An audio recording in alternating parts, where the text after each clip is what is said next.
নির্বাচনী জনসভা শেষে বগুড়ার হোটেল নাজ গার্ডেনে রাত্রি যাপন করেছেন বিএনপি চেয়ারম্যান তারেক রহমান। ঘরের ছেলে তারেককে দেখতে শুক্রবার সকাল থেকেই সেখানে ভিড় করেন বগুড়ার দলীয় নেতাকর্মীরা। ১৯ বছর পর পৈতৃক ভিটায় জুমার নামাজ আদায় করবেন তিনি। নামাজ শেষে রওনা হবেন রংপুরে জুলাই আন্দোলনের শহীদ আবু সাইদের কবর জিয়ারত করতে। রংপুরে দুপুরে কালেক্টরেট ঈদগাহ মাঠে জনসভায় যোগ দেবেন BNP chairman Tarique Rahman.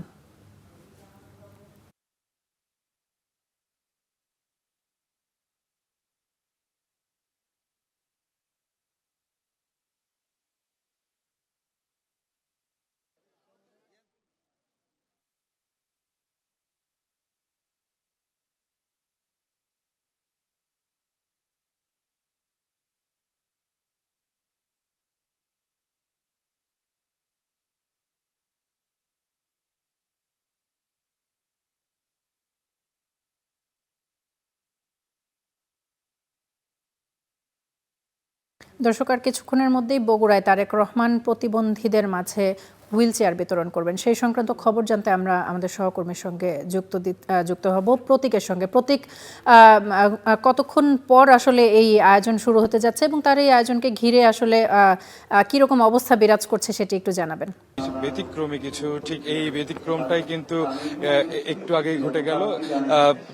Doctor Zubaida রহমানের পক্ষ থেকে আসলে যারা বিশেষ চাহিদাপন্ন শিশু রয়েছে এবং যারা প্রতিবন্ধী শিশু তাদের মাঝে হুইল চেয়ার বিতরণ করা হবে এবং তাদের সাথে মত বিনিময় করবেন যে তাদের কি ধরনের অসুবিধা রয়েছে, তিনি শুনছেন।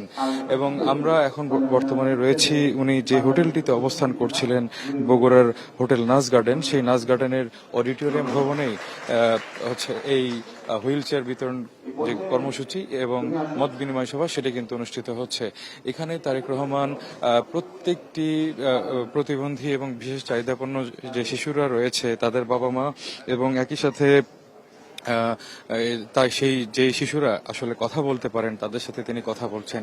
এবং এখানে বিশেষ কাউকে অতিথি হিসেবে রাখা হয়নি কিংবা অন্য আমরা দেখেছি যে অন্য শ্রেণী পেশার মানুষও তেমন একটা নেই, শুধুমাত্র তাদেরকে ঘিরেই তাদেরকে কেন্দ্র করেই কিন্তু এই অনুষ্ঠানটি আয়োজন করা হয়েছে।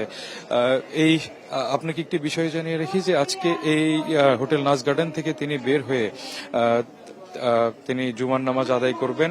সেটি আসলে বগুড়া শহরের যে সেন্ট্রাল মসজিদ রয়েছে সেই সেন্ট্রাল মসজিদেও করতে পারেন, অথবা তিনি যে মহাস্থান মাজার রয়েছে সেখানেও কিন্তু তিনি জুমার নামাজ আদায় করতে পারেন বলে আমরা শুনেছি।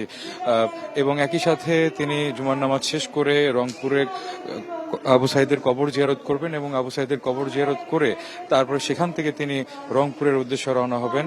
রংপুরে যে জনসভা সেই জনসভায় তিনি যোগ দেবেন এবং এই জনসভায় যোগ দেওয়ার পরে তিনি সেখানে কথা বলবেন এবং রংপুরের জনসভা শেষ করে তিনি আবারও কিন্তু আজকে রাতেই তার এই হোটেল নাজ গার্ডেনে এসে রাত্রি যাপন করার কথা রয়েছে এবং রাত্রি যাপন শেষে আগামীকাল অর্থাৎ সকাল নাগাদ হয়তোবা তিনি সিরাজগঞ্জের উদ্দেশ্যে রওনা হবেন।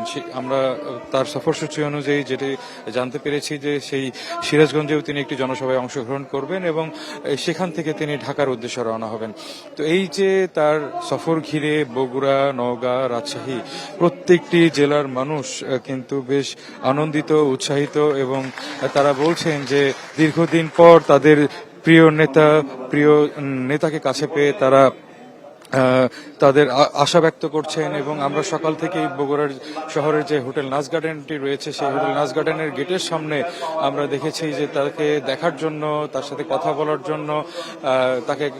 বলার জন্য এই হোটেল নাজ গার্ডেনের গেটে দাঁড়িয়ে রয়েছেন।